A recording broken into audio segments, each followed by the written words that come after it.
मैं एक truck driver हूँ, तो आप सोच ही सकते हो कि कितना डेंजरस जॉब है ये मेरे लिए, क्योंकि ट्रक एक्सीडेंट होना तो आजकल आम बात है। But my life here is so risky.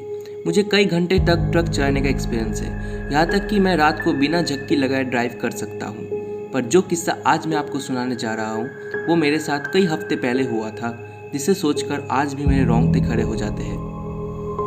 उस रात मैं अपने दोस्त सूरज के साथ ट्रक ड्राइव कर रहा था। वो मुझे अक्सर रात को कंपनी देता था, जिससे मेरा रात का टाइम आराम से पास हो जाता था। सूरज काफ़ी एंटरटेनर और खुश मिजाज लड़का था। उसने मुझे ड्रिंक के लिए पूछा, लेकिन मैंने उसे ये कहकर मना कर दिया कि अभी मैं ड्राइव कर रहा हूँ, अभी पीना ठीक नहीं है। फिर उसने मुझे कॉफ़ी ऑफ़र किया।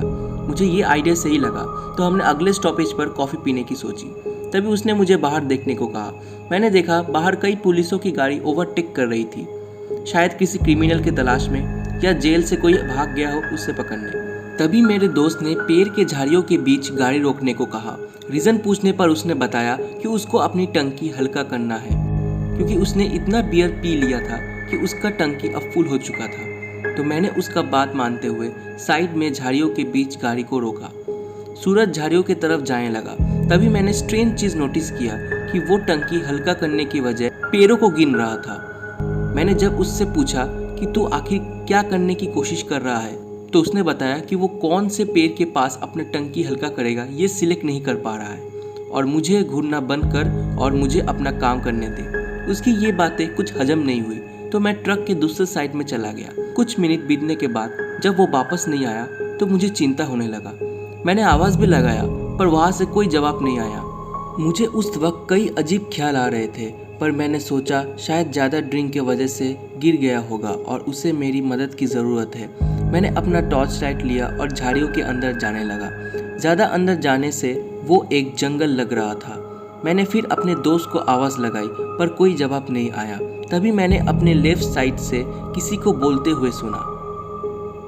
मैं उस आवाज़ की तरफ जाने लगा। तभी मुझे पेड़ के नीचे कोई बैठा हुआ दिखाई दिया। जब मैं उसके करीब गया तो देखा उसके हाथों में एक बड़ा सा चाकू था। ये देखकर मैं वही जम सा गया। मैंने उसे अपने दोस्त के बारे में पूछा तो उसने कुछ नहीं बताया और चुपचाप अपनी मुंडी नीचे करते हुए बैठी रही और सिर्फ एक ही चीज़ बड़बड़ाने लगी, I need help, I need help. क्या आप ठीक हैं मैम? आपको किसी चीज़ की ज़रूरत है? क्या मैं आपको हॉस्पिटल लेके चलूं, क्योंकि आप जख्मी दिख रही है। मुझे जो चाहिए वो मुझे मिल गया। मैं कुछ समझा नहीं। तभी वो उठ खड़ा हुआ। एकदम से उसने मेरे तरफ देखा।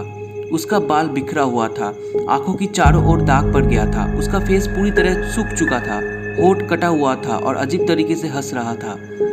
तभी उसके चेहरे पर एक शैतान सा हंसी छा गया, जिससे मैं और डर गया। उसको खाने के लिए इंसान का खून चाहिए था। ये सुनने के बाद मैं वहाँ से भागने ही वाला था कि उसने मेरे ऊपर चाकू से झपटा। कैसे तैसे मैंने उसको धक्का दिया और वो पेड़ों से जा टकराया, लेकिन फिर भी वो मेरे तरफ दौड़ने लगी। मैं अपने ट्रक की तरफ भागने लगा, लेकिन तभी मैंने कुछ ऐसा देखा जिससे मुझे और हिलाकर रख दिया। मैंने अपने फ्रेंड को एक पेड़ के नीचे मरा हुआ पाया। उसके पेट से काफ़ी खून निकल रहा था। मेरे आंखों में आंसू आ गए। तभी वो राक्षस फिर से मेरी तरफ झपटी। हमारे बीच काफ़ी हाथापाई हुई। तुमने मेरे दोस्त को क्यों मारा? वो काफ़ी अच्छा लड़का था। हमने तुम्हारा क्या बिगाड़ा था? तभी उसने मेरे टंकी पर लात मारी और मैं कराते हुए नीचे गिर गया। मैंने अपने आप को संभाला और देखा कि वो मेरे दोस्त को किस करने लगी और साथ ही साथ चाकू से उसकी छाती को काटने लगी। मैं ये मंजर नहीं देख सकता था और तुरंत बाद उसने मेरे दोस्त के होठों को चबाने लगी। मुझसे और रहा नहीं गया और भागकर अपने ट्रक पर जाकर बैठ गया और पुलिस स्टेशन चल दिया। पुलिस को मेरे फ्रेंड की बॉडी अजीब अवस्था में मिली। मैंने पुलिस को सब कुछ बताया कि वहाँ मेरे साथ क्या क्या हुआ था, पर आज तक पुलिस उस राक्षस को पकड़ नहीं पाई।